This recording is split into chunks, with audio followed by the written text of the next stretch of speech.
I love technology. Go. Not really. Earl, are you in California? Yes, we just got home about 30 minutes ago from Arizona. Great. Thank you. Very good. And Jim, where are you coming from? North Richland Hills, Texas, Fort Worth, basically. That's right, Texas. That's right. And if I end up in your backyard, it's because the tornado warnings are going off in the background. No. Yeah. Oh, does that happen often? No, but it was predicted today. Okay. I'll deal with earthquakes. Thank you. Yeah. And here we do floods here in Pittsburgh. Right. So let's see here. Not yet. We will let everybody in about 2 minutes or about 1 minute. Jack Cheevers. Hello, Jack. Rick Regala. Hey, Todd and everybody. How are you? Good. Thank you so much for joining us again, Jack and Rick. My pleasure. Thank you for inviting me.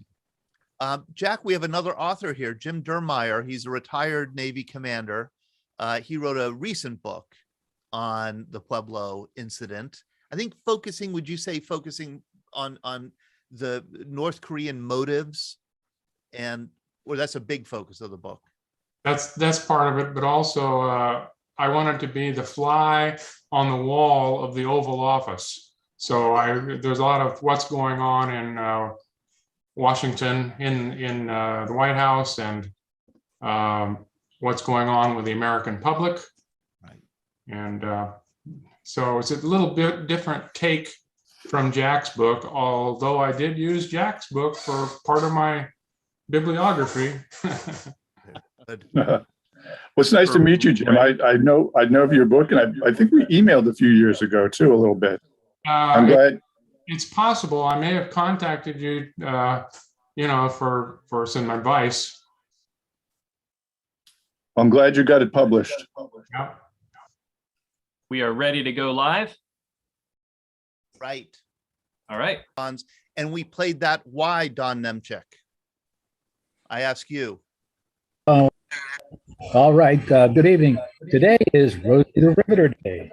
That's right. Today is Rosie the River Day, March 21st, Monday, March 21st. It's also the first full day of spring.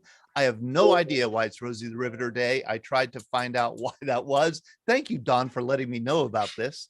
I know that it has something to do with Women's History Month, and it seems like they've picked a Monday in March for it to be Rosie the River Day. So we thought we would play the Rosie the Riveter song. Don, do you know why? I don't know why specifically, but this area is very proud of the women who went to work in the mills and the factories, particularly in our industrial area here during World War II. My mom was one of them. I'm sure others have mothers or sisters or family members that worked very hard. And what was interesting, when the guys came back from the war, the women went back to being homemakers. And I say that with great pride, not to be a demeaning term. So when I seen that this morning from the American Legion, I just felt compelled to let you know that maybe we give those women a shout out and a good salute for being Rosie the Riveters. Yes, of course, our subject tonight is going to be the USS Pueblo, but because it's Rosie the River today, we thought we would bring attention to the women who worked on the home front during World War II. This very famous poster was not seen by many people during World War II, only a few thousand people who worked at the East Pittsburgh Westinghouse plant. It was a poster created to prevent absenteeism by a Wilmerding artist. Wilmerding is a town in Western Pennsylvania, J. Howard Miller. He didn't earn a dime in royalties off of it because it was in the public domain. A researcher found it in the 1980s in the National Archives, unfolded it, and immediately saw that it was a classic. So this is the image that we see everywhere today, but it wasn't seen much during World War II. Rick Regala, you have your hand up. Rick. Maybe Rick can't hear me. Maybe a hurricane blew through. Maybe a hurricane blew through there, right? Well, welcome everybody. My name is Todd, and this is the Veterans Breakfast Club Happy Hour for Monday, March 21st. It is Rosie the Riveter Day, but our subject has to do with something that many of you are familiar with, the USS Pueblo. on January 23rd, 1968. The USS Pueblo was conducting routine surveillance off the coast of North Korea when a North Korean PT patrol boats captured the crew of 83, blindfolded them, took them to Pyongyang and held them and tortured them for 11 months until they were finally released before Christmas 1968. The Pueblo Incident took place at the same time, about as the Siege of Quezon and the Tet Offensive in Vietnam. And it was all of one piece, all of one very awful time for the US military. And we are so privileged and grateful that we have 4 survivors, 4 veterans, 4 men who were members of that crew of the USS Pueblo and were taken POW in 1968. We have Rick Regala, who's joining us again. I believe Rick is from Florida. I'm not sure if he could hear me. Hello, Rick. There he can. Okay, he could definitely hear me. And we have Earl Phares, who's joining us from California. Thank you, Earl, for joining us. You weren't able to make it before. I'm grateful that you're here now. John Mitchell, do we have John in the house? I'm looking to see if we have John in the house. Do we have Stu Russell? He may be joining us later. So we'll be looking for Stu Russell and John Mitchell, who are 2 other survivors, members of the Pueblo crew. And for historical background and insight, once again, we have the great historian Jack Cheevers, who wrote a wonderful book about the Pueblo. I'll share the I'm not doing this right. Hold on a second. Let's see here. Huh.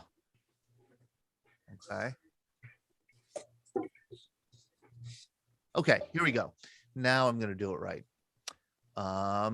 Here is Jack Cheevers' book, Act of War, which is Lyndon Johnson, North Korea, and the capture of the spy ship Pueblo. Thank you for joining us, Jack. Pleasure to be back, Todd. And then we have also Jim Duermeyer, who wrote this book, The Capture of the USS Pueblo, the Incident, the Aftermath, and the Motives of North Korea. This book came out after Jack's book. And Jim, you are a retired naval commander. You're in Texas. What made you want to write this book? Well, many people ask me that, and I went through Navy Officer Candidate School. At the time, the Pueblo crew was released from prison, and there was all kinds of discussion among the Navy officers, what should happen to the crew, but most importantly, what should happen to Bucher. And for years, I had thought about that, and when I retired, I started writing. And this book was actually generated as my master's thesis at age 70. Nice. And so I did a great deal of research. I think if Jack has looked at the bibliography on this, it's crazy. But I wanted to be a fly on the wall in the White House and know what President Johnson and his cabinet and his advisors were thinking at the same time that the ship was captured and the crew was placed in prison. And I was able to do that because a lot of the CIA and NSA papers had been declassified and were placed then in the Lyndon Johnson Library in Austin, Texas. And that's where I did my research on the book, along with other places too. Terrific. Thank you, Jim. And many of you will remember that this is our part 2. This is our second program on the USS Pueblo. We did one 2 months ago in late January with some of these veterans here, including Rick Regala.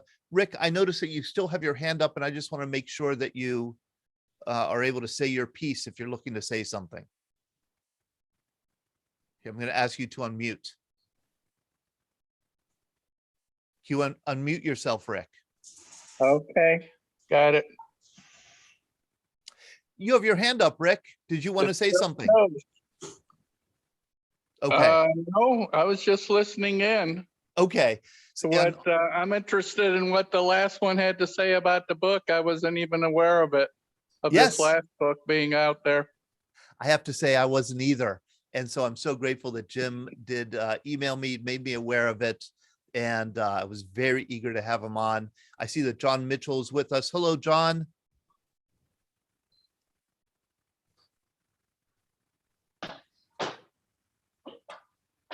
There he is. And I know John's California also.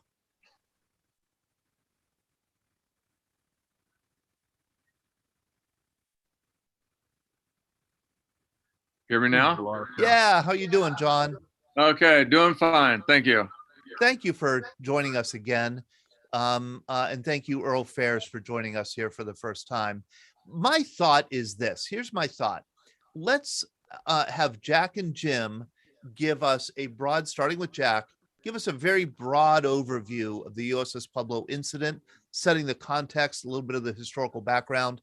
And then we want to get right into our veterans. The reason that we're doing a part 2 here is because this story meant so much to so many of our veterans that I think they felt shortchanged, that they weren't able to ask the veterans the questions they wanted to ask or pay tribute in the way that they wanted to pay tribute. So my thought was have Jack and Jim maybe provide some historical context, then go to Earl, who we haven't heard from before, and then kind of just have a roundtable discussion here. And so that everybody will be able to ask the questions they want to ask. Jack, could you give us just a broad overview of what happened there in international waters off the coast of North Korea on January 23rd, 1968? Yeah, I'll be happy to. Welcome to everybody. It's nice to see you all again, especially the Pueblo vets, and welcome to Jim, my fellow author. I'm going to give a really bare bones description of this event. It's much more complex than I'm going to be describing here, but let me give you a quick overview. As Todd said, it took place in 1968. The Pueblo, we talked a little bit about the ship. The Pueblo was actually an old Army cargo ship that had been converted by the Navy into an electronic surveillance vessel. And it was loaded with all sorts of intercept machinery and encryption devices and sensors of all kinds. And it was designed to cruise along the coastline of potential enemy nations and search for any kind of electronic emissions from, for instance, voice messages by radio, Morse code, radar emissions, that sort of thing. And all of that information could be very useful during wartime. It was very lightly armed. It only had 250 caliber machine guns, and the crew also had access to some small arms like Thompson submachine guns and carbines and that sort of thing. There were 83 men aboard the ship. There were 6 officers, 75 enlisted men, and there were 2 civilian oceanographers. And the oceanographers were part of the Pueblo's cover story that was engaged only in peaceful oceanographic research. The Pueblo was home ported at Yokosuka in Japan, left on its mission against North Korea. That was the first target nation on January 5th, 1968. Started sailing, went up to the northernmost part of North Korea, and then started sailing down the east coast and taking electronic samplings along the way.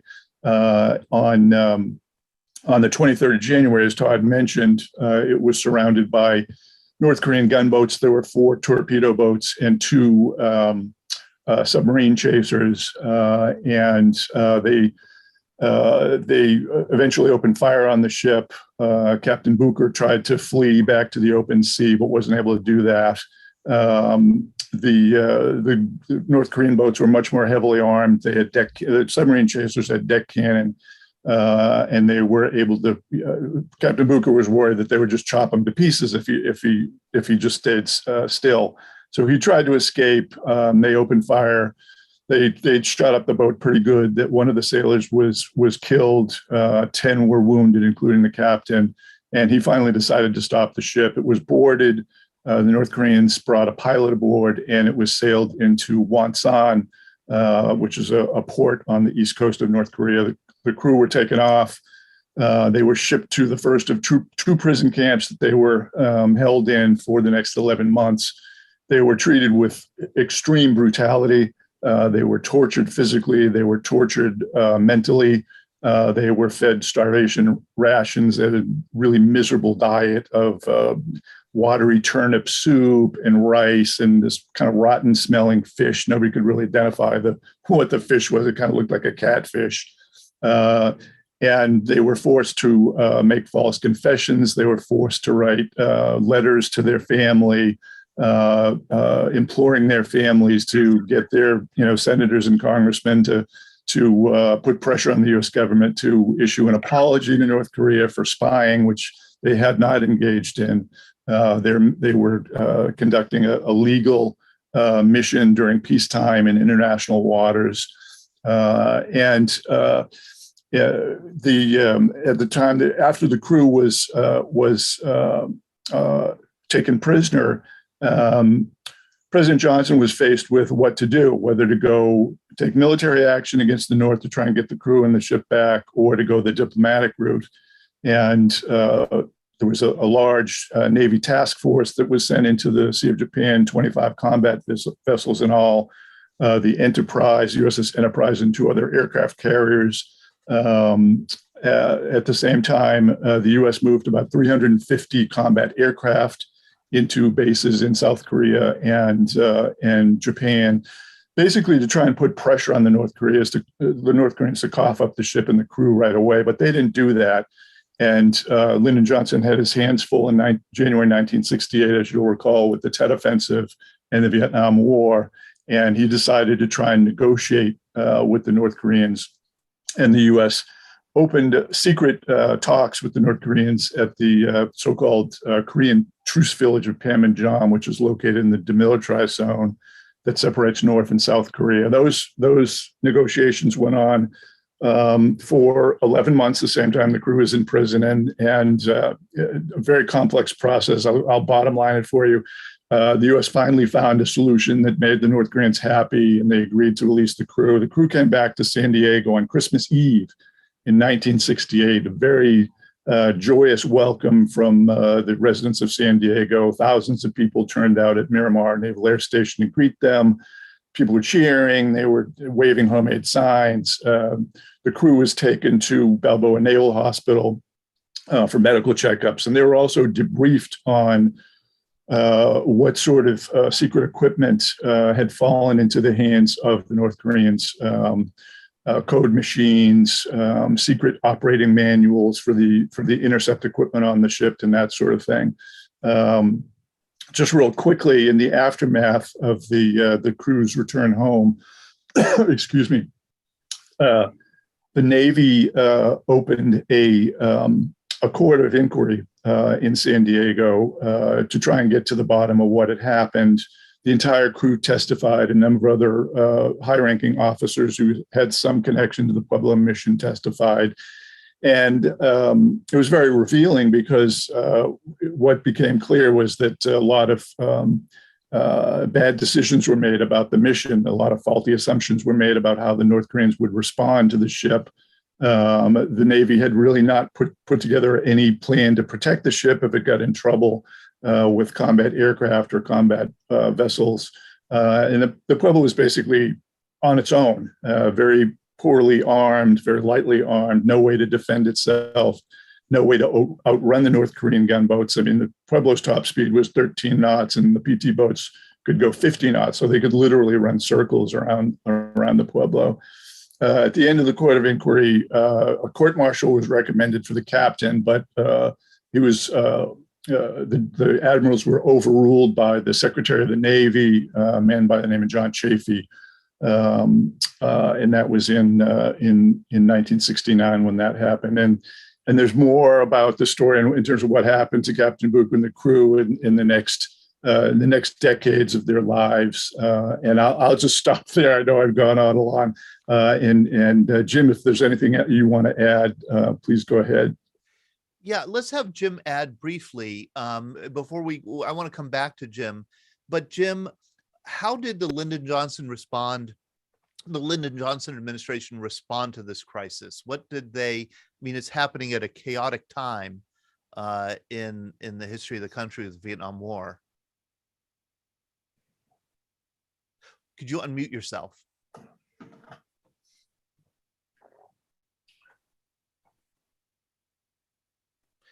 Jim Duermeyer, could you unmute yourself? We can't hear you.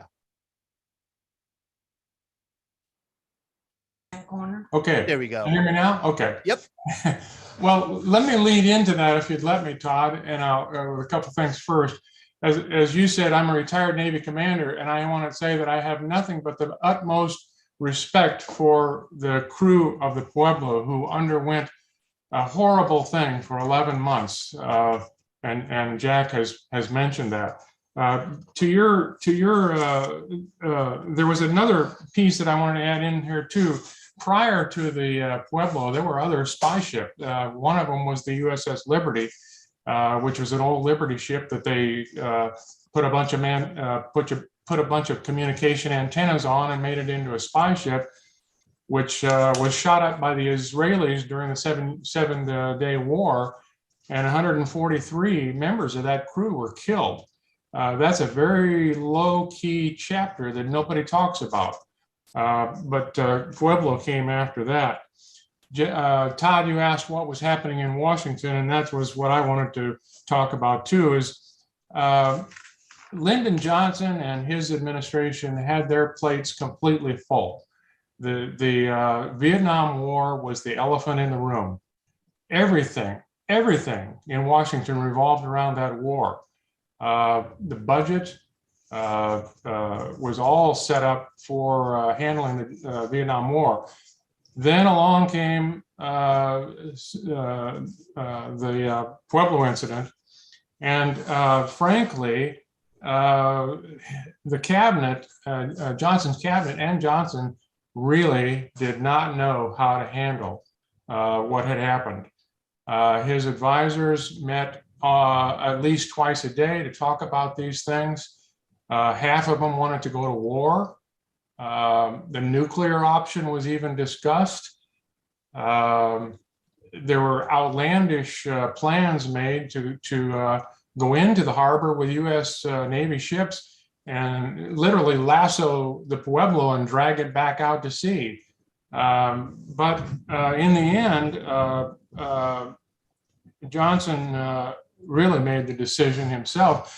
They even went so far as to talk to prior President Eisenhower and get his opinion on what should be done.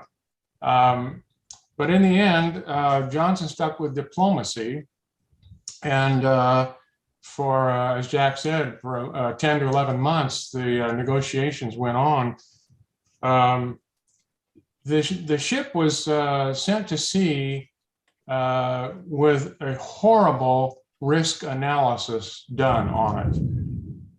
The Navy depended upon the doctrine of the sea, which is 12 miles from my coast is international waters, but everything inside that are mine. That agreement was done in 1958 under the Geneva Convention, but North Korea never signed that agreement. So they didn't recognize the 12-mile limit. Anyway, I'm kind of getting off the subject, and you asked me that one specific question. I did see a question pop up from somebody else that talked about the classified gear, and I think Jack discussed that in the last meeting you had, but there were tons of classified documents on that ship that should not have been there. They did not have time to get rid of it all, and as Jack mentioned in the last meeting, there was even a shipment of classified material presented on the pier the day the ship was ready to leave its dock. So then the destruction mechanisms on the ship were non-existent. basically they ended up taking trash cans, and the crew can attest to this too, taking trash cans and burning them as burning material as fast as they possibly could, but they could never get rid of it. And what happened was the Russians sent a plane into Pyongyang after the Pueblo came in, loaded that classified material and machinery onto that Russian plane and took it to Russia. So it was the greatest catastrophe in classified material that has ever been experienced in the United States. Jim, I'm going to jump in here. I think we have Earl back. Earl Phares, are you with us again? Senior Chief. Helping Stu, he's having trouble getting the link linked up. Oh, okay. Well, thank you for helping Stu. I wanted you to give us a sense of what you remember from the initial times, because you weren't here with us 2 months ago. Were you the last person assigned to the Pueblo, I believe? Right. Well, like I said, I joined the Navy as a musician. My dad was a musician for 22 years. And I was at the music school back in Little Creek, Virginia. And he was dying of cancer, and things were getting pretty rough. And I decided to resign from the school to be home with him before he passed on in August of '67. And the Navy, I volunteered for Antarctica duty. So I guess the Navy saw me as a volunteer for anything and everything. And they volunteered me for the Pueblo. Okay. Hey, Earl, can I interrupt you? Let me get this straight. You're a musician and not a run-of-the-mill musician. You're a very good musician, correct? Saxophone. Thanks for that. Yes, I am. Yeah. Okay. In fact, tonight's band night at 7 o'clock. Oh, geez. Okay, so we got to get you in before. Oh, no. It's only like 4:30 here. I got plenty of time. Not a problem. So you're a musician, and I would think that then you would be assigned to a Navy band, right? I was headed for the Naval Academy band.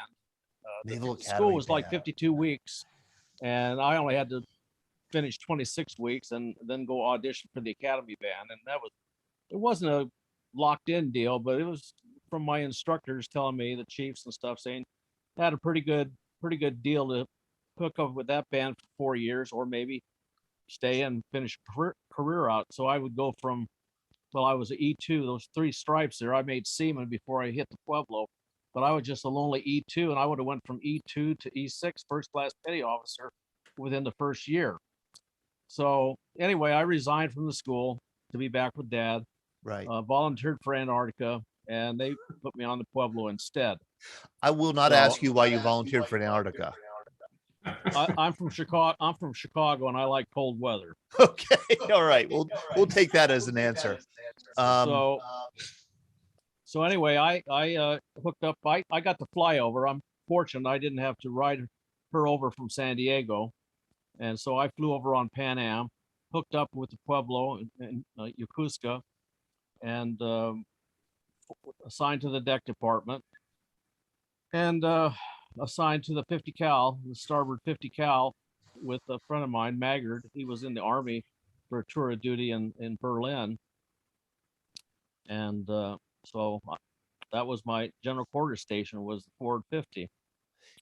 And so you were, I mean, you had only been at sea for what, a month or so? Oh yeah, I went over and joined the Pueblo about just rounded out the 23rd of December 1967. So I was only aboard for a short time. Pretty much the last, I'd say, the regular crew. I think they had another CT that came aboard, but pretty much the last regular ship's crew that come aboard. Was it kind of hard to believe that these North Korean patrol boats were actually going to try and seize your ship?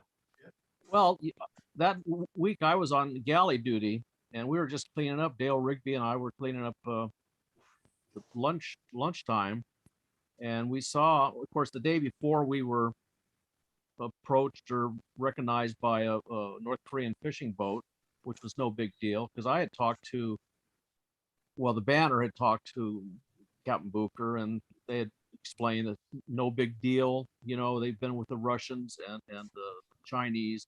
And after I came back, I was assigned to the Reserve Center here in Pomona, and a radioman that was on the Banner had told me stories that, you know, it was no big deal. International waters, harassed, and basically said, just go home and leave us alone. So that was basically the day, you know, they come over, and that sub chaser surrounded us about 1,000, 2,000 yards around. And it was like, no, no big deal. We're in international waters, not a big deal. Then those PT boats started flying across the horizon, and then we're encircled. And at that time, I didn't know that there were MiGs above. And then Gene Lacey called general quarters. Now, Dwayne Hodges was, of course, unfortunately in the wrong spot at the wrong time. There's two ways to get from the galley down forward, down into the cruise berthing and up to the forward 50. Well, I chose the port side. And as I came around the corner, that's when the shell came through the starboard side, which killed Dwayne pretty much. Sorry about that. And then hurt Dwayne and Chica. And I had come around the corner off the port side, and the concussion and the smoke and everything blew me to the deck. And then they said, everybody with port side battle stations stay below. And so I made a U-turn and went back to the galley and helped with the wounded. And then, of course, I was more worried about what my mom would think, because she just lost her husband. I'm an only child. So I thought, wow, what's she going to find out? You know, her son just lost her husband, and now she's going to lose her son. So anyway, helped with the wounded, sat there, and then Gene Lacey said, stand by to be boarded, name, rank, and serial number. And in boot camp, you get a brief overview of the code of conduct and name, rank, and serial number. And then they come aboard, stand by to be boarded. And then here they come with their pile coats and their big hats with a star in there and their AK-47s. We get bound up and blindfolded, and the lazy cruise into Wonsan Harbor. Kind of unreal. It was unreal. Unreal. I'm going to ask two stupid questions because that's my job. All I do all day is ask stupid questions. Well, Veterans Breakfast Club at 4:30 in the afternoon. Yeah. It's pretty How stupid. bright, right. How bright could I be? Exactly. That should have tipped you off right away. First of all, first question, dumb question. Did you know what the mission of this ship was? Did you actually know this was an intelligence ship? No, when I was stationed TAD before my father died at the Reserve Center, and I got my orders, they didn't know what USS Pueblo AGER-2 was. It wasn't even in the code books yet, or in the UA, Uniform Identification Code books yet. And when I was on the plane, I was sitting with a full captain. There's only one kind in the Navy, but a captain that was going back to his base in Yokohama. We were chit-chatting, and he says, well, do you know how to get to Yokosuka? I said, well, I got a book, $5, Japan on $5. I'm just going to take the train. He says, have you ever done it before? I said, no, sir. Well, he took me through customs and things and took me to his home in Yokohama. And then he sent me down in his staff car down to Yokosuka. And he didn't even know what the USS Pueblo was. So captain in the Navy didn't even know what the Pueblo was. And when I got to Yokosuka, I got to the base, and of course the Marines at the gate, here's a little seaman in a staff car with the flags and stuff. They ran me through, you know, what is this, you know? So I get to a certain building on the base, say, where's the Pueblo? And they kind of didn't even know yet, because it just pulled in that day, same day I got there. And they looked around, they said, well, it's down at pier whatever. So I go walking with my sea bag down to the pier. I see this destroyer or frigate, whatever it was, you know. It had a hull number, sure wasn't a 2. And well, that's not it. Walked down a little farther. There was a garbage scow there. I said, well, that's definitely not my ship. I walked back to check that destroyer out again. Well, that's not it. So I walked down. Well, it was berthed to the outboard side of that garbage scow. So I had to cross over the garbage scow to get to the Pueblo. And I think Earl Keisler was the duty watch on the quarterdeck watch. And of course, I'm doing the hand salute and everything and the right thing to say to come aboard. And he just said, get over here, He took my orders and said, okay, go down there and find a bunk and we'll see you in the morning. And of course, in the morning, I saw Captain Booker. I didn't whether to hug him or salute him or give him a handshake because he was in his khakis, flip flops, and a cowboy hat. Well, it didn't bother me. He's a skipper, and I found out the terminology of being a skipper that comes from the sailing days when they do their little dances on the deck. If the captain gets invited to dance with the crew, then you can call him skipper because he skips around with the crew. But you just don't call a commanding officer skipper. He has to let you invite him to be called skipper. Anyway, that's how I first met Commander Booker. And like I said, the AKLs, AGR too. It's like the ship Mr. Roberts. And I thought, and that's one of my favorite movies, Mr. Roberts. I said, of course, Commander Booker was nothing like the captain on Mr. Roberts, of course. I said, this is going to be a fun cruise. And it was up to a point. And I don't know about Mitchell. Mitchell was on the deck force with me. I think Rogala was too. But in a way, looking back on it, I speak to chief selectees every year from around the country. And I go to the USS Wisconsin and speak to them. And my talks are always end up, you guys are probably going to laugh at this, but I only started this last couple of years stating that actually becoming a POW was the best thing to happen to me. And you might say, wonder why. Well, I was fortunate enough to retire at the age of 55. I'm 73 now. I make more money now retired than I did when I was working. I've been in my same house for 50 years this past February. I've been married for 52 years.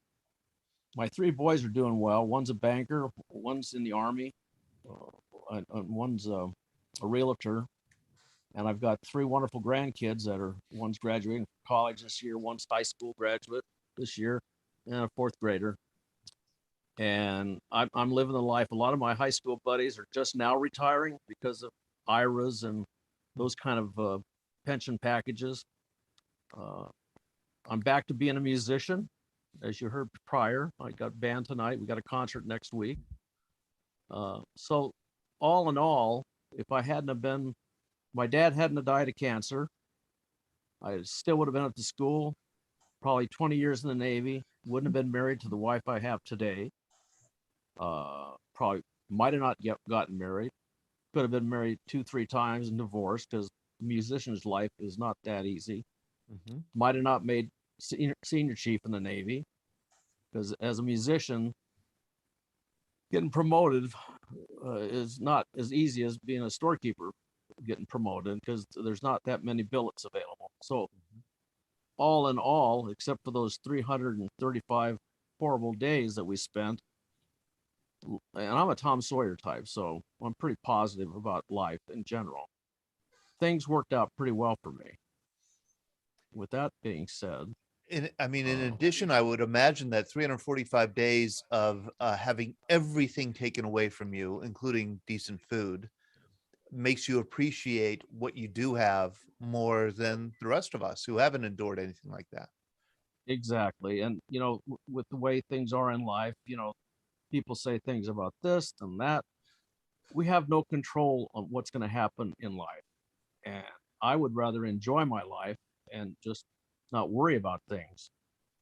I do worry. Don't get me wrong. I do worry about things, but I don't have control over it. Right. So right. What happens, and I'm not going to worry about it. We have 3 veterans, you, Rick Regala, and John Mitchell.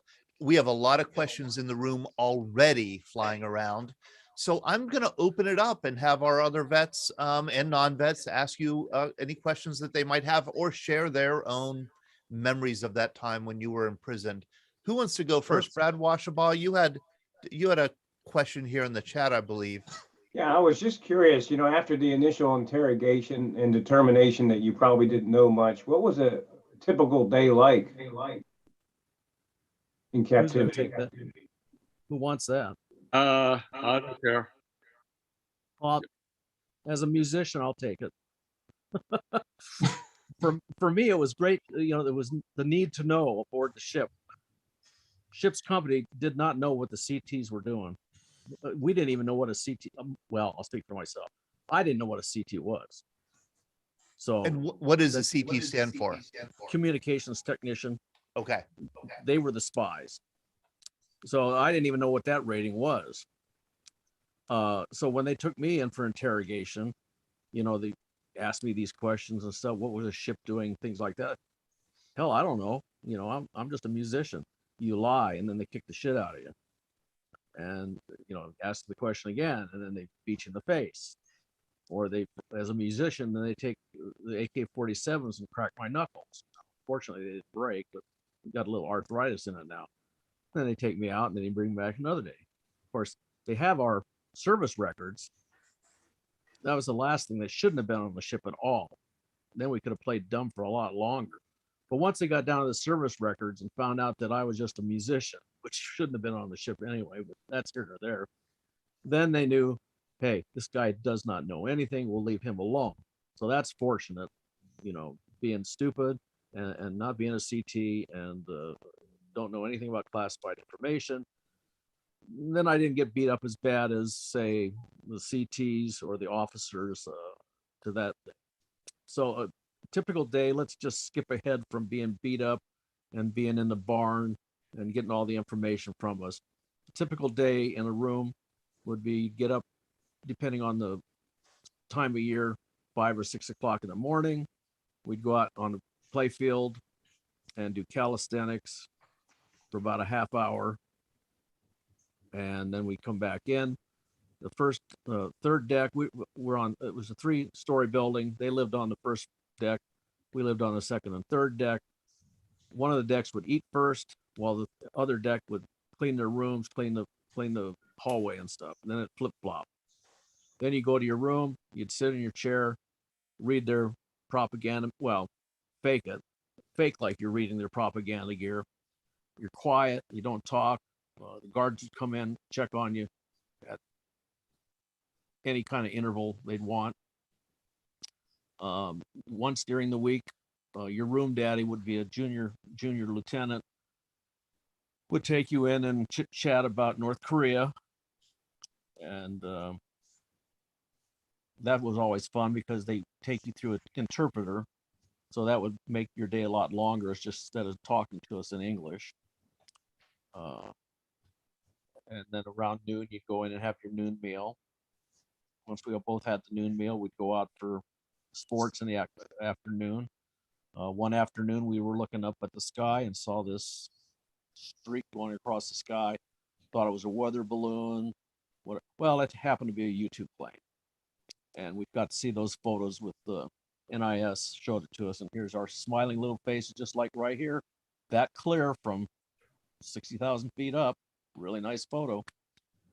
Then you go back in, sit, look at their magazines. And I'm sitting here with right here. I'll get to that, Rick. I'll talk about that with the evening meal because they're basically all the same. And I just hold the magazine in front of my face and sleep, because if you're sleeping, you're out of their world. So, and then we'd have our evening meal. Basic meal would be either turnips or turnip soup and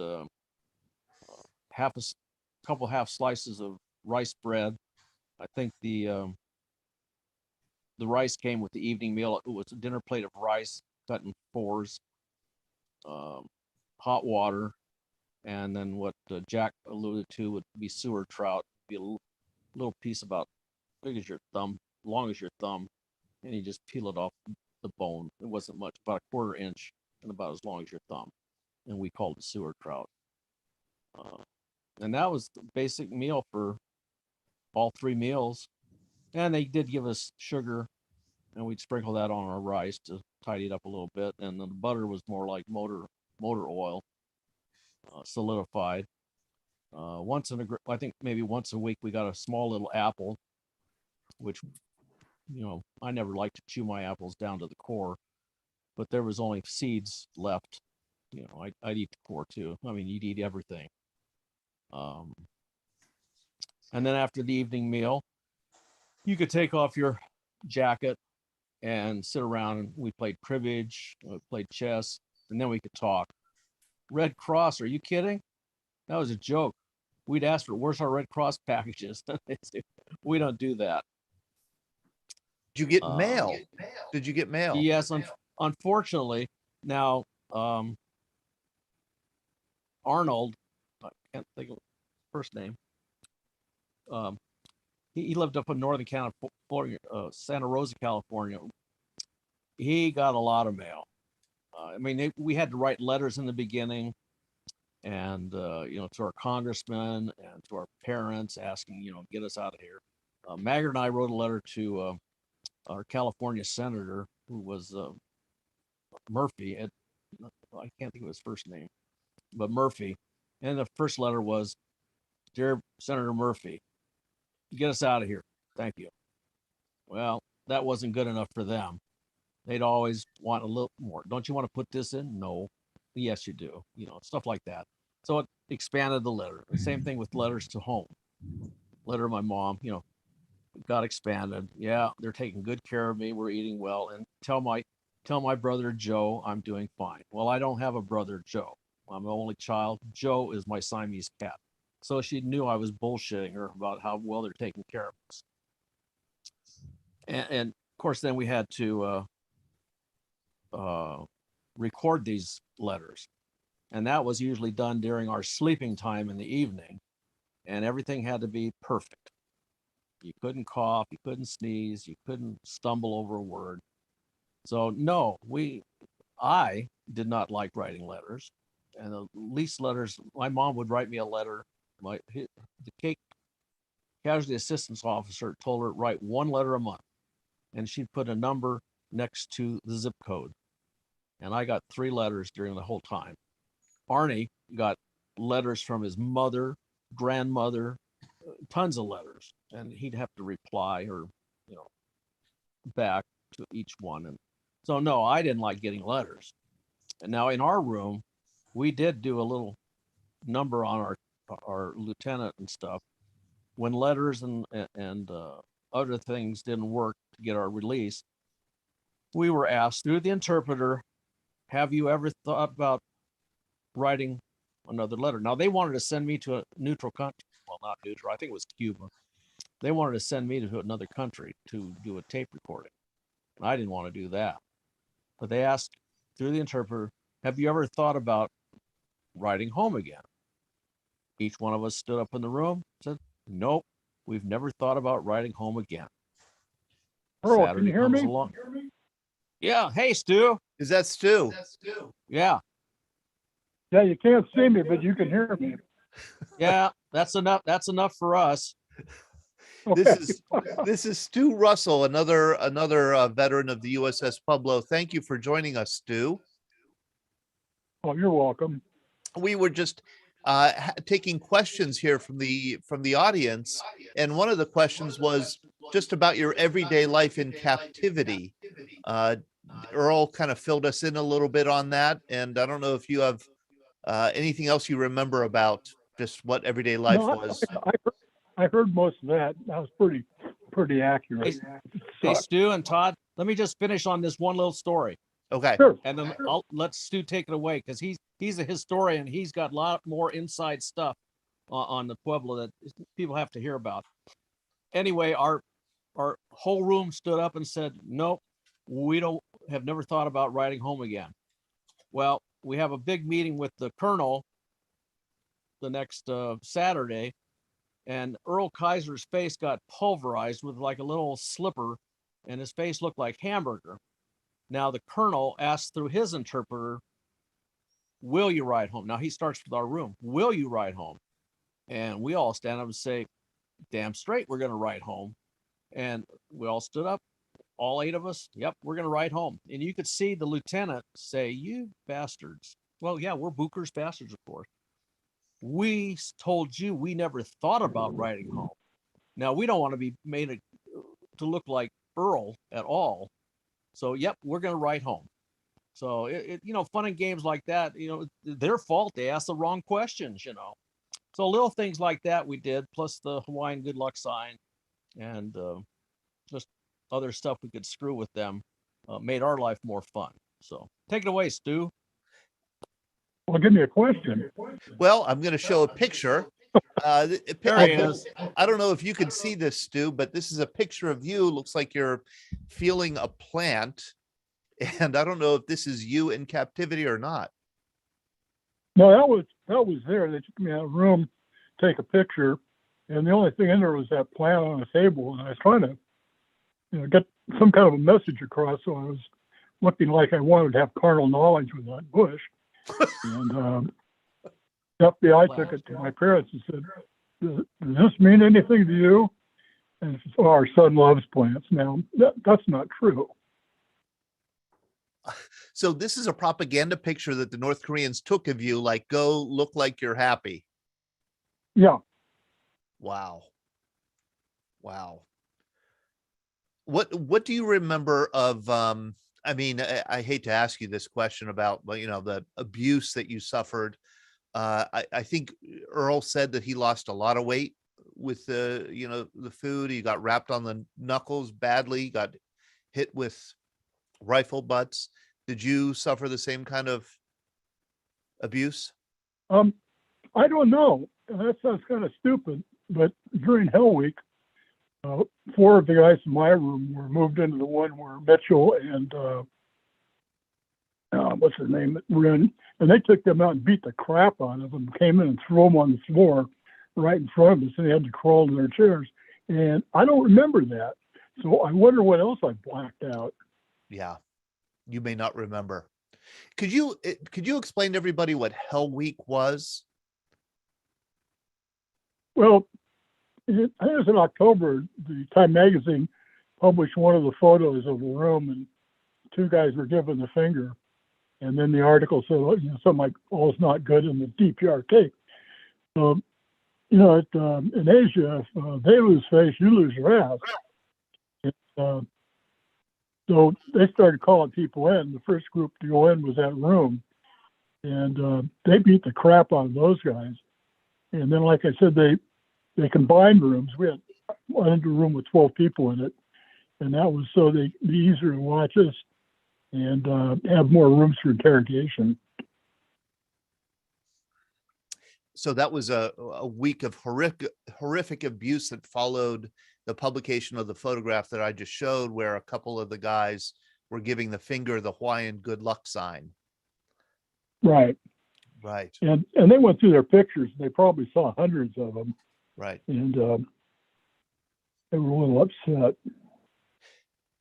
Rick Regala and John Mitchell, if you please do feel free to chime in and share anything that you'd like. Now, I know that we have other questions here. Yeah, another question would be fine. Okay. Rick Arisman asked, was the skipper treated the same as the crew? Probably worse, for sure. I mean, Pete took a lot of beatings for a lot of people. At times, like we'd go watch one of their movies, and if you haven't had the joy of watching one, they're on YouTube. They're a fun afternoon with popcorn. So we would go in and they'd ask you what you thought about it. Well, is that me? No, we're trying to work on the echo there. We hear you, John. Oh, it's kind of an echo or something going on. Yeah, we're trying to work on that here. So, okay. Didn't know if it was here or not. Yeah, and Pete would, people would just get up and know not what to say. They would just randomly ask you, what'd you think about the movie? And you go, oh, the movie score was great. You never wanted to really, you kind of skirted the whole thing as much as you could. Well, Pete could see they were not happy with this. And the level of their annoyment was going up, and Pete would stand up and try to make it all right. And then sometimes I think it made it worse. They realized what he was doing, but Pete took a lot of stuff for us and got in the way of us. So, he probably did. I don't think he ate any better. He was worse off. He was all by himself all the time. So, we at least had other people in our rooms to talk to and stuff like that. So that made it pretty rough on him and the other officers. So they had it a lot worse than we did, or at least he had it a lot worse than we did, I think, as a whole. Now, some individuals had it pretty tough, but I think I told you that I would clean Pete's room. So that was why that was a Benny. They thought that was a good thing. I don't have a clue. Didn't seem to be, how do you clean a room that doesn't really cleanable? And so I don't know why they had that. They had me come and do that every few days, and Pete found that as a conduit to pass things on to the crew. Wasn't easy because I could tell my room, but I didn't see other people much. But slowly we could get the word out that what Pete wanted. And so, yeah, that came back to bite. I thought it was kind of cool. I like Pete. Pete was really funny. I mean, the guards would try to come in the room thinking we were talking, and Pete would just get in front of the guards and just ramble and talk all kinds of crazy and put his arms, and they just turn around and walk off. They didn't know what to do with this guy. Like, he's nuts. And he knew how to back him up without being aggressive. And then he would come back and we'd talk again, and they'd kind of come back and try to get in the middle again. And Pete would go back into his little routine again. And I found it, real amusing time, but, we all paid for those amusing times later towards the end. Right. And the Pete that you're referring to is Pete or Lloyd Booker. He was known as Pete. It's Pete. I refer to him as Pete. It's a strange thing for I don't know how it was for a lot of other people my age, but I'm going on there 21. I don't know anything. I'm not trained to do anything. And even on the ship later on, Pete was really good to me, and him and I hit it off at reunions, and I went to visit him and powwow at his home, and he'd just grab you, go, hey, let's go to lunch, and let me, we'll go hit a couple of bars on the way home, and he would just take care of you like he's just one of his kids or best friends, and he never treated you like he was above you ever. And so it was always Pete. He was quite a character, and I've learned that from Jack Cheevers' book about what a fascinating person. I mean, truly, if he had never been taken captive, if the Pueblo had never existed, he would still have been a fascinating person, I think. But he was scapegoated, or there was an attempt to scapegoat him. Well, I would believe so. I see other heads bobbing. Yeah, I would think that's how it looked. Yeah, blame it on the bottom guy. Everybody above him. We didn't have anything to do with this. I think the press, I think the public didn't buy it. At the end, when we had the court of inquiry, I've still got copies of a lot of that stuff, and if you look at them, they're trying to burn him in the paper. The public is not buying it. Right. That's why we got, he got out of everything, which he should have. It wasn't that he did anything, but the public wasn't buying it, and that's what matters. And they didn't want to look bad. They already looked bad enough. They didn't want to look worse. Jack and Jim, could you speak to that attempt, I guess, to make Captain Booker the scapegoat? Go ahead, Jim. Yeah, I think the administration, President Johnson's statements were really damning. He thought maybe Booker was even on drugs and was crazy and all this kind of thing. What really was great for the crew was the public opinion, and John just talked about that. The public was behind the crew and Bucher, and was tired of listening to the Navy. And the Navy had a real public relations problem on their hands. And so what ended up happening to Bucher? Well, there was the Court of Inquiry awarded 2 letters of reprimand, one for Bucher and one for the XO, or no, I'm sorry, for the ops officer, and a letter of, I think it was caution or something for the XO. But thankfully, the Secretary of the Navy said they've suffered enough and dismissed any punishment for them, which was only fair. The crew had been in prison for 11 months, for crying out loud. Yeah.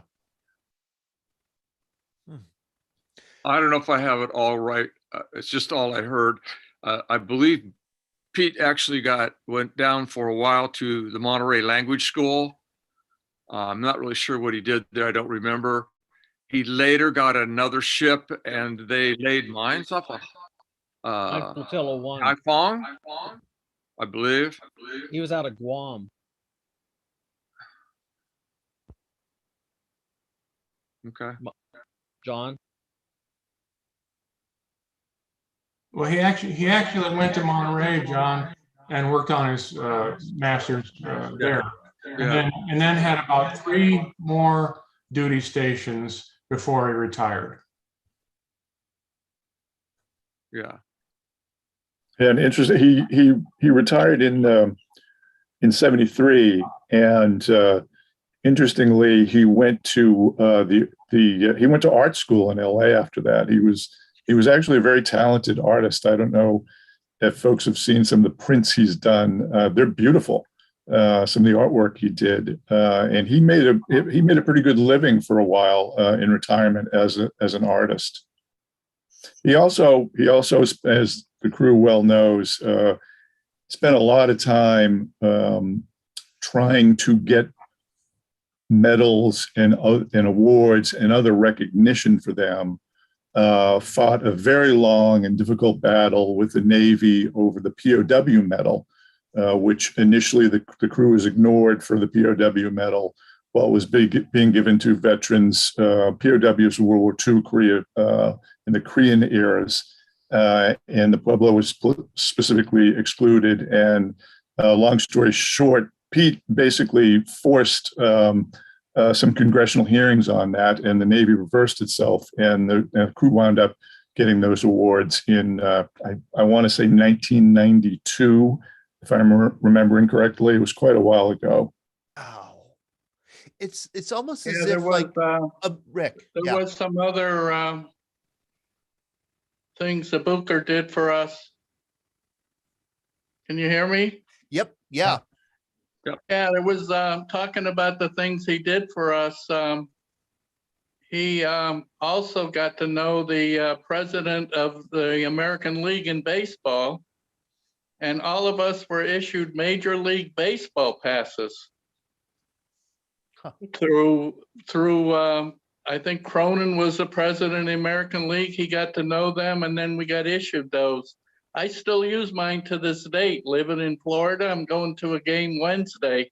You get in free, and it's good for any place in the United States, any ballpark in the whole United States. I don't know if the other guys have used theirs, but I started using mine in Florida a lot for spring training. That is so cool, Rick. I've never heard that. Yeah, it's I really enjoy going to a baseball game, this time of the year when it's still cold in a lot of parts of the United States.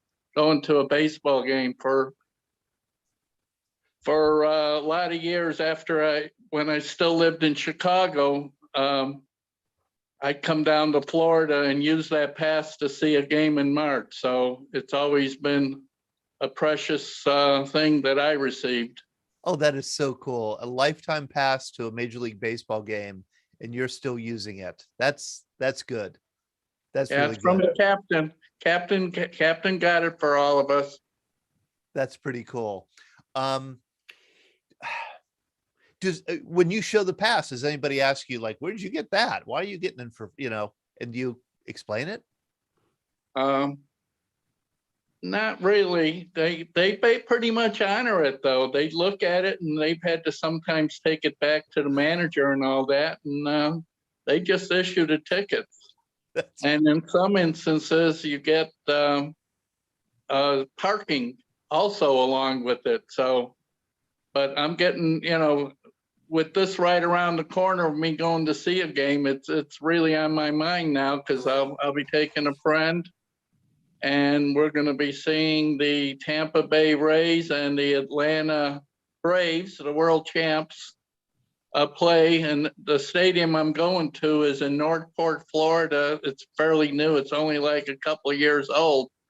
But they don't ask any questions. They just tell you thank you for your service and give you the tickets. And how it works is you have to go the day of the game. And if there's tickets available, they'll give you the best available. If there's no tickets, they'll give you standing room.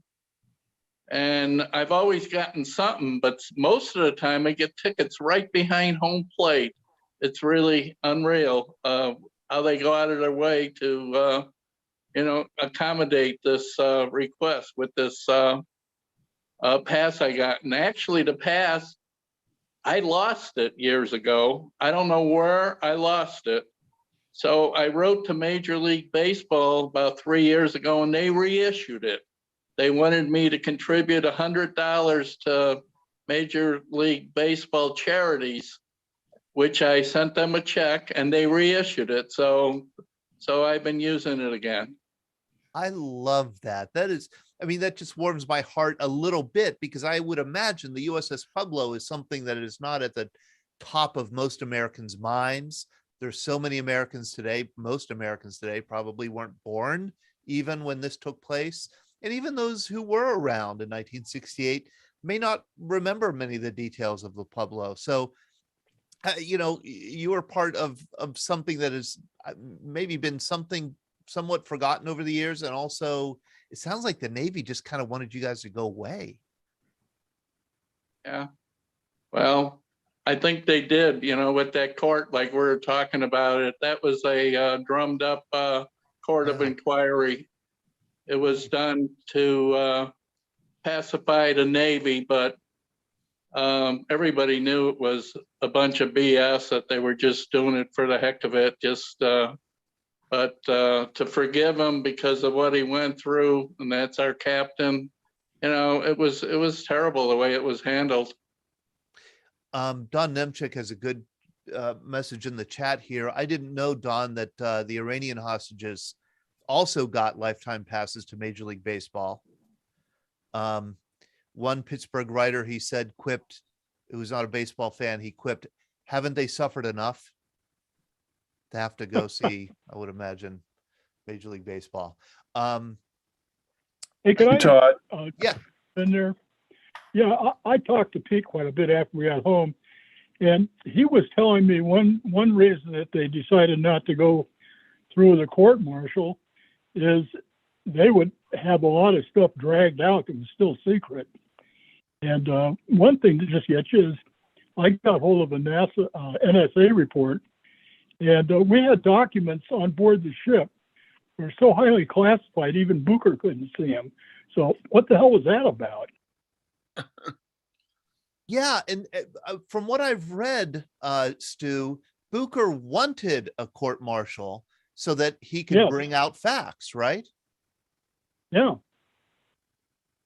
And that was just the tip of the iceberg. There was all sorts of crap going on. Huh. Hey, Todd. Yes, Jack. I just want to make one other point about Booker. I spent a lot of time interviewing him for my book, and one of the things that really struck me about him was that he never stopped feeling responsible or caring about the welfare of his men right up until the time of his death.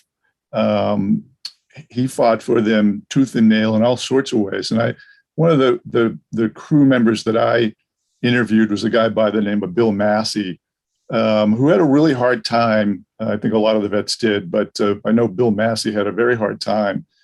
After the crew came home, he suffered from depression. He had all sorts of physical problems from the beatings. He really didn't like leaving his house. He was basically a farm kid from Illinois, and he spent most of the rest of his life, as I understand, in the house he grew up in as a kid. And the crew used to, well, I guess still does have annual reunions, and Booker was at one of them, and Bill Massey was at it, and Bill was talking about his life and what his experiences were like, and Booker basically forced him to get counseling from the VA and sign up for disability benefits. Bill Massey said that he didn't want to be a burden on the American taxpayer, if you can believe that. He'd never applied for disability because he didn't want to be a burden on the taxpayers. And Booker said to him, look, you know, you're disabled, you're a veteran, and you're entitled to these benefits, and I want you to apply for them, and I want you to get counseling, and I want you to report back to me when you've done it. And Massey did, and he was put on antidepressants. He started getting, disability checks, and his life really improved. And that would have never happened without Booker. If I may hear about that, about how we were, just as in general, I had a counselor here in Humboldt, Jack Jones, a Marine, and I've been going to him, and I think Stu's in this picture somewhere, but it's a little hazy to me. And so he decided, So he decided that he would get the VA to have him come to one of our reunions. So he gets there, and he gets everybody and the wives in a big room, and he's getting up there talking to them, and he'd say, well, if you're experiencing this and you're doing this, you have PTSD. And I'm standing in the back of the room, and I watch, and every veteran goes, no. And every wife goes, yep. And every time he would say something, that would go. And pretty soon, I think Stu was with me, I'm pretty sure, we're both laughing because it's so funny. And they don't know we're back there laughing at what they're doing. And then finally at the end, we told them, like, do you guys realize, did you look to your wives? Your wives are saying you have all these problems, and you say you don't have any of them. Well, wonder how that works. So at that point, I think we kind of broke through, and a lot of guys got home, started applying for the disabilities. Anybody that really applied got 100%. There wasn't much problem if you worked at it just a little bit. I mean, the VA was never easy at that time, but they would come around. So I mean, a lot of people got help and did a lot better after that. I know it helped turn my life around. I don't know, I'm not going to speak for Stu, even though he was there. And thank you. I'm not sure how you turned out, Stu, but so yeah, it was a road to hoe, and a lot of people looked at getting disability as the welfare. Oh, I'm not going to do that. It's welfare. And I kind of looked down and says, you know what? You had a job and you did it. And their part of the contract is, if something happens to you, they're responsible for it. Just if you lose a leg, an arm, whatever, it's all exactly the same. This is actually disability payment. That's what it's called, just like you would get from a job of work or the state where you work. No different. That was a hard road for a lot of people to get around. They didn't want to take welfare. Well, see, I had a little different part on that, little different take on that. I was working for a living, and after the Pueblo, after about 40 years, all of a sudden I started getting really obsessed with the ship still being in North Korea.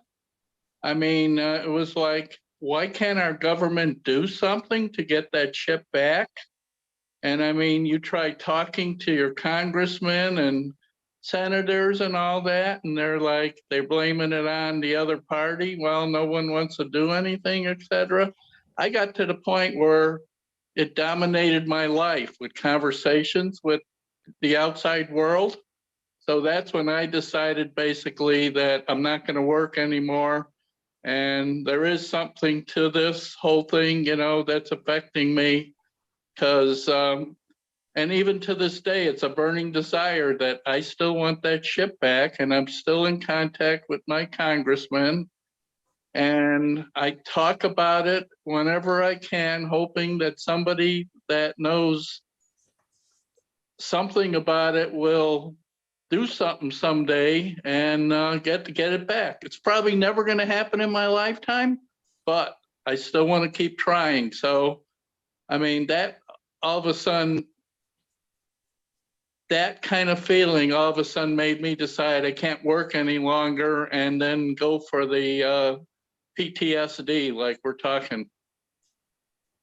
Yeah, the Pueblo, here's a picture of it, is the only commissioned Navy ship being held by another country. And there it is on a river in Pyongyang. It's a tourist attraction or whatever. And yeah, maybe someday it will be returned. Hey, then was the ship was originally in Wonton Harbor over on the East Coast, and Clinton cut a deal with the North Koreans. I don't know what it was, but he allowed them to take the ship out of the harbor, go south around the peninsula, and then go up the west side to put the ship in downtown Pyongyang. And he talked to a two-star general, and the guy says, we were ordered by the American government to do nothing. Right.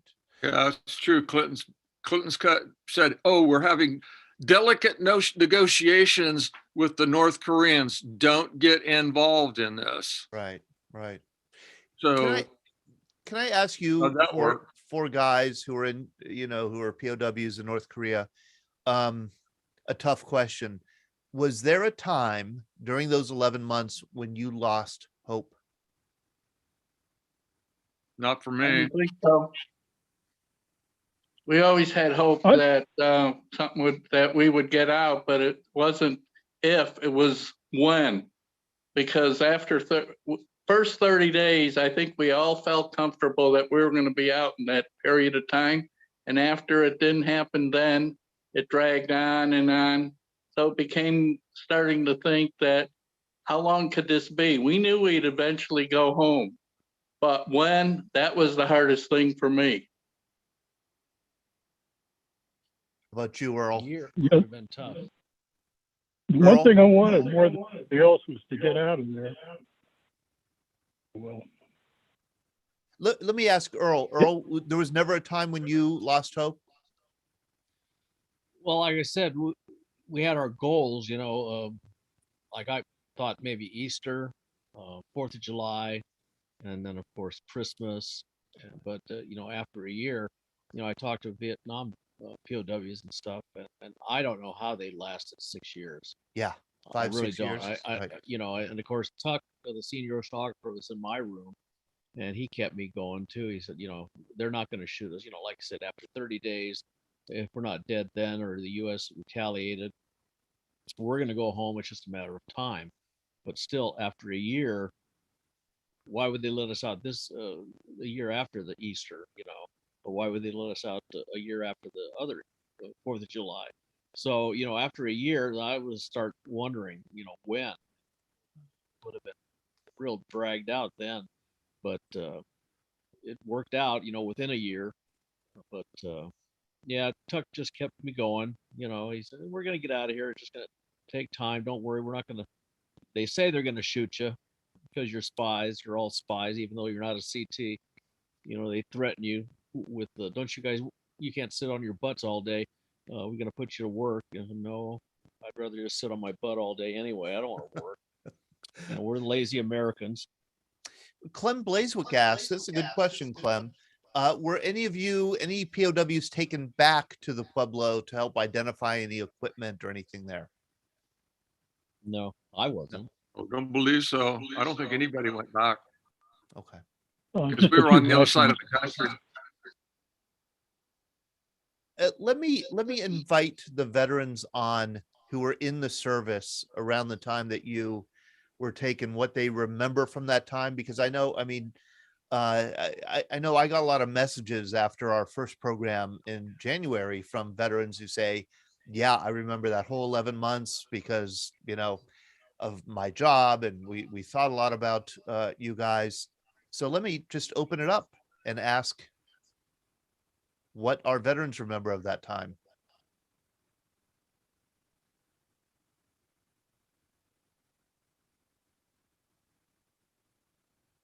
I'm probably not a good one to ask, Todd, because I came in the military right at the tail end.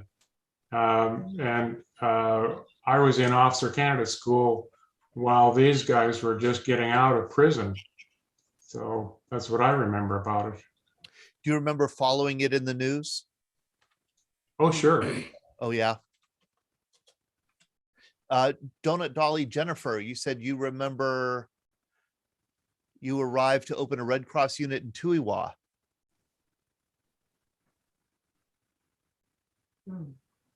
We'll go to Jennifer. Larry, I see you have your hand up. Yeah, I just wanted to say that was the same time that when I was in Vietnam, and we would read about it in Stars and Stripes. But the big question we always had was, what the hell were we doing in Korea? That was over. And it was kind of hard because we weren't getting a lot of information. But it was just trying to figure out what was going on, because there was another war going on. So what the hell is going on where people are getting captured in Korea? I think most of us didn't really understand that what was going on with the Pueblo and the fact that these guys had been taken captive.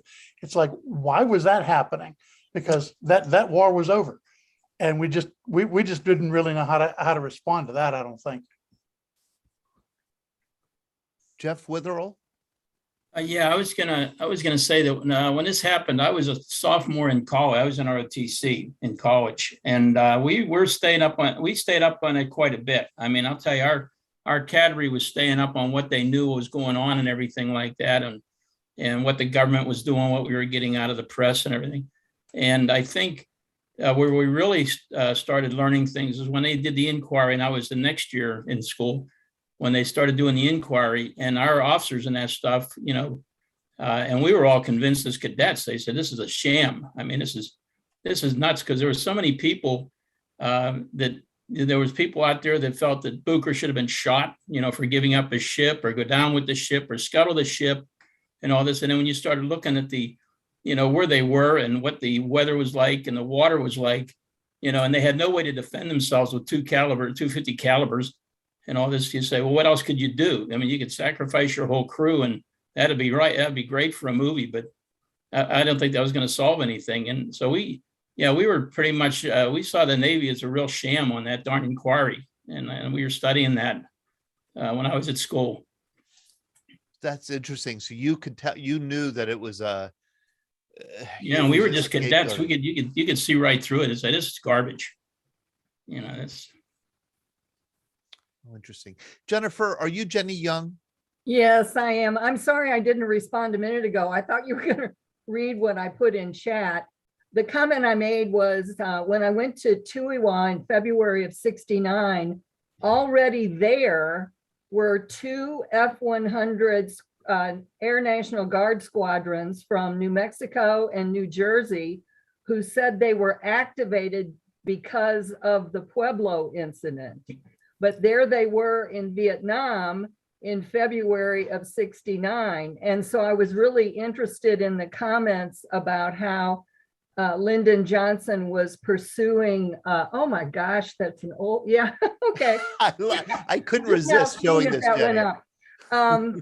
I was interested in hearing about Johnson's desire to go the diplomacy route because the Air Force evidently stepped in unless what we were told was not true. And because I wasn't there all that long, I don't know when those 2 squadrons had a chance to go home, but this was after the prisoner release. So I found it interesting I just thought, well, maybe it was a little bit of saber rattling. I put that in the chat, but that's all I wanted to say was the Air Force somehow was activated, or the Air National Guard, I should say. That's all. Okay, so it was like kind of like alert on alert. Thank you, Jenny. Thank you for that. Thank you for being here this evening. In fact, our POWs here, it's not that they met donut dollies after they were released, but certainly Red Cross volunteers, I believe. I think last time this was talked about, right? Yeah. And one of the ladies said she was there, and I have no recollection of No that. memories. Okay. Yeah. Okay. I mean, about all my memories is about food. That was my big. The thing is, I was there. We were there just overnight. We left out there in the afternoon at the hospital, and we left the next morning. Right. And when I got home years later, I'm going through my stuff, and I picked up 3 pieces of money. I got MPC, which was the military payment certificates money. I got a piece of South Korean money, and I got a piece of South Vietnamese money. And who gave me those when I was there, I have no reason. I have no why they gave them to me. I don't know. I'm really glad I have them, because it's like one of the only things I have from be at the hospital is those. And I always have a little envelope in my gun safe. Like they're real precious to me. But right, how I acquired that in just that short a time, I don't know. Michael Watton, how are you? I'm doing fine. Picking up on what Jeff said earlier, I was also in ROTC at that time, and our cadre likewise were very much into it. We made a big thing about the confession that was got out of the prisoners, that they acknowledged that they had violated Korean sovereignty, North Korean sovereignty, and that penetration, however slight, was sufficient to warrant the completion of the act. Which we went through this last time back in January. There was one other thing that was really obvious, that the people were saying, "What's the Navy going to do about this? They're probably going to try to whitewash it." And people were saying this long before they ever came back, that the Navy was going to try to whitewash it. That's interesting. That there was already that scuttlebutt that this was. Yeah, these guys. Earl. Can I get in there after Earl? Yes, sure.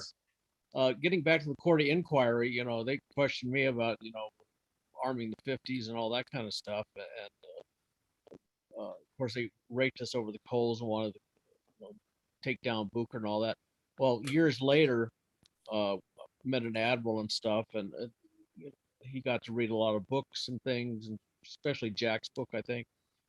And he said, you know what, if I had known now, then what I know now about what you guys went through and what you did and everything that was going on, I wouldn't have been so hard on you guys. And we told him, I said, that's what we tried to tell you back at the court of inquiry. We had no choice. It's not like we wanted to give up. I mean, it would have been mass suicide. You sink the boat, the water wasn't that deep. They just raised the boat, all the wet equipment, pubs, everything, and 83 bodies, So what took you 50 years to figure this out?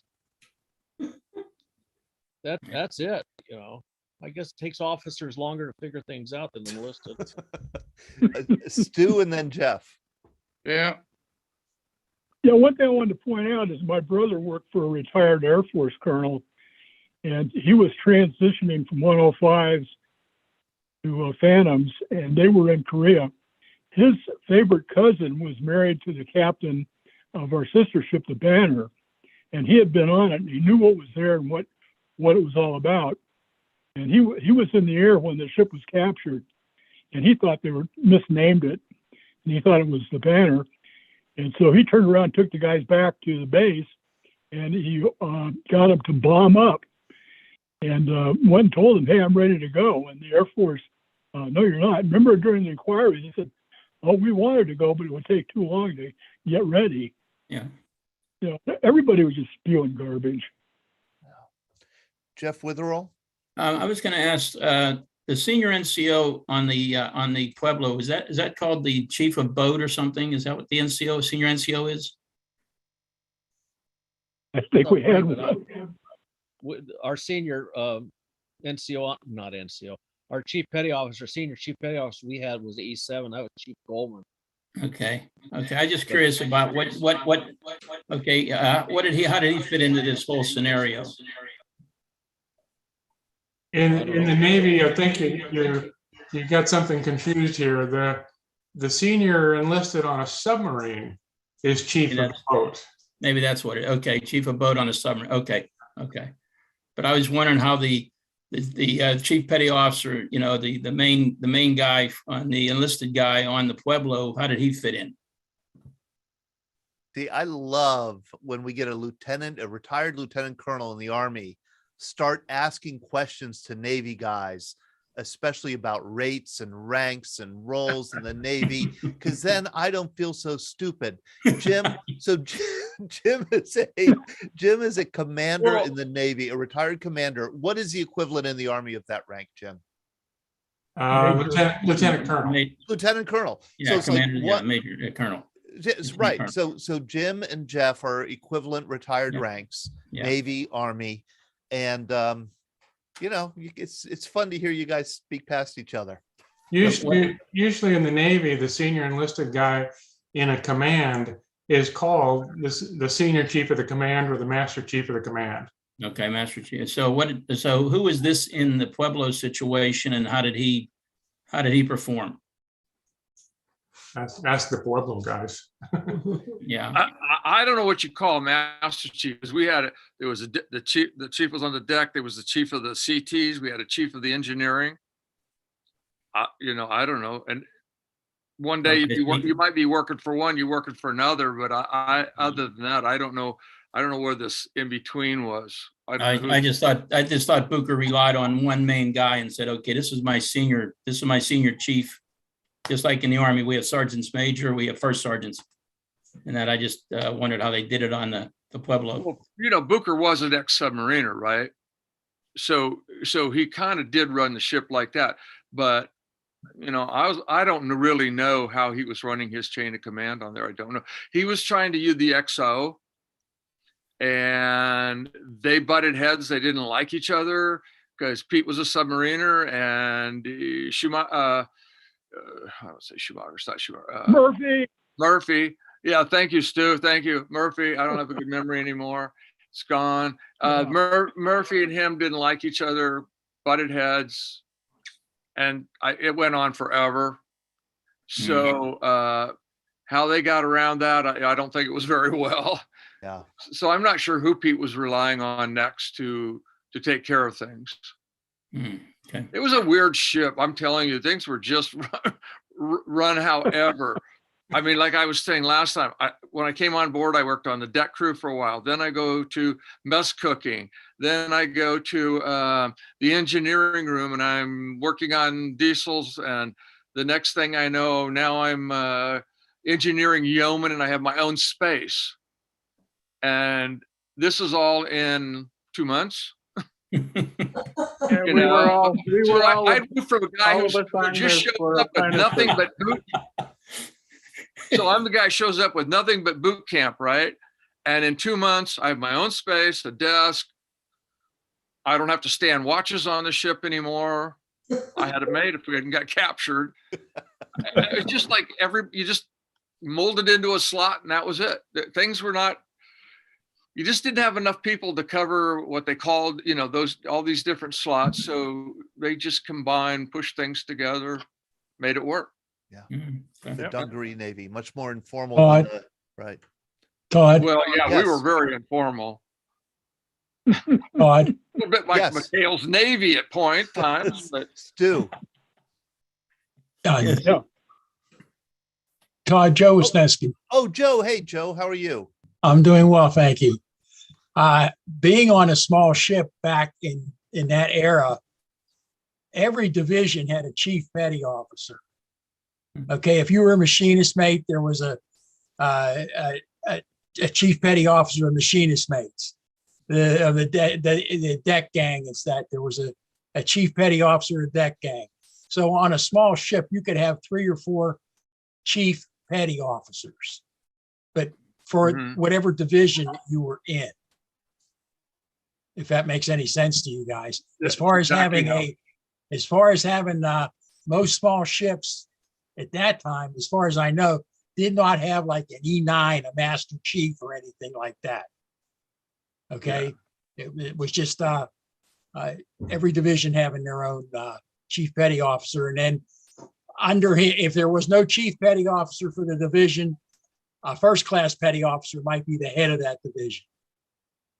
And that's the way it worked out. I see. I was going to ask Chad, my buddy from high school. Hey, Chad, you were Navy. What on your ship? Did you have the? Do you have an E9 or something like that in charge of the enlisted? Yes, we did, Jeff. We had at least one E9. He was a master diver as well, and you know, they were asked for guidance on occasion. This one guy I'm remembering, he reminded me of the De Niro character in Men of Honor. Yeah. Just watch the movie if anybody wants to know what I'm referring to. Yeah. You know, before we sign off, I know that we have some people joining us who don't normally join us, so I want to let them know that we have a magazine, a quarterly magazine that we publish called VBC Magazine. The new issue just came out last week. We send this free of charge to anybody who wants to receive it. 32 pages. It's full of stories that we hear on our programs, on our Veterans Breakfast Club programs. If you don't get this in the mails because we don't have your address, please do let me know your address and we'll send you a copy. Just email me at Todd, TODD at veteransbreakfastclub.org. And also I want to thank our sponsor of this program, which is Tobacco Free Adagio Health. I learned, and I just looked this up, that veterans smoking rate or tobacco use rate is about 1.5 times the rate of the overall US population. So veterans are people who often learn to smoke in the military, and at Tobacco Free Adagio Health is out there to help you quit. If you do want to quit tobacco use, they have a 1-800-QUIT line, 1-800-QUIT-NOW. That's 1-800-QUIT-NOW. By the way, the VA also has a quit line, a counseling line, 1-855-QUIT-VET, 1-855-QUIT-VET. If you smoke and you're interested in quitting, you could call 1-855-QUIT-VET or 1-800-QUIT-NOW with Tobacco Free Adagio Health. Tobacco Free also advocates for healthy workplaces and living spaces and play areas. And they also educate the public about the hazards of tobacco use. And you can find out more at tobaccofree.adagiohealth.org. And finally, I want to let people know that tomorrow morning, this is an unusual program that we're having. Our Greatest Generation Live, which is usually in the evening, is going to be in the morning at 9 a.m. And that's because we got the great historian, Ian Toll, on the program. And 9 a.m. is when it worked for him. So it works for us. We're going to have Ian Toll on to talk about the Battle of Leyte Gulf. He's written a book about it, as well as the War in the Western Pacific, Twilight of the Gods. And we're also having a 100-year-old veteran, Bob Friley, on, who's a Navy pilot. He flew the Avenger torpedo bombers. He was shot down in the Battle of Leyte Gulf. He survived. He lived for 47 days with guerrillas in the Filipino mountainside or countryside before he was rescued. He's going to be sharing his story. Ian Toll will be there to provide the historical context. And that is tomorrow morning at 9 a.m. Eastern. And then on Wednesday, the following morning, we're going to have our VBC coffee hour with Lisa Petita and Mike Kraus from Soldiers and Sailors Memorial Hall and Museum. And they're going to be sharing some of the special little gems, the artifacts that they have at Soldiers and Sailors and the stories behind them. So if you can make it tomorrow morning or Wednesday morning, would love to have you. You know, I love all of these comments here in the chat. So many people just thanked you all, you veterans from the Pueblo, and the Jim and Jack, the historians who provided the historical context for us. I love that Henry Shepke, a teenager from Madison, Wisconsin, and Connor Ritchie, teenager from Lafayette, Louisiana, were on our program the whole time, listening and learning. I just think that's so terrific to have these stories passed on to a younger generation. Thank you all, guys, for spending this time with us. I appreciate it. for the good of the order, does anybody have any final words they want to say before we say goodnight? I just want to say thanks for all the people who listened in, and that somebody out there really cares still. It's kind of cool. That's why we had the second program. I was so surprised at how connected our veterans felt to your story. In a sense, you know, they were with you in a sense the whole time, in their minds and in their thoughts and prayers and all that stuff, because they knew, I think at some level, that it could have been them, or it could be them down the road. So I was really surprised as a non-veteran how connected people were. Earl? Yeah, just going back to what I said about me speaking to the new chief selectees every year, they're taught about us every year. I thought once we were gone from the court of inquiry, nobody wanted to hear anything about the Pueblo again, but that wasn't true. They teach us, they teach about us in the SEER classes, the survival, evasion, resistance, and escape classes down in San Diego. They teach about us at CT classes. And like I said, during the chief selectee season, they teach about us also. And so we're not forgotten, even though we thought we were, at least in my mind, I thought we were.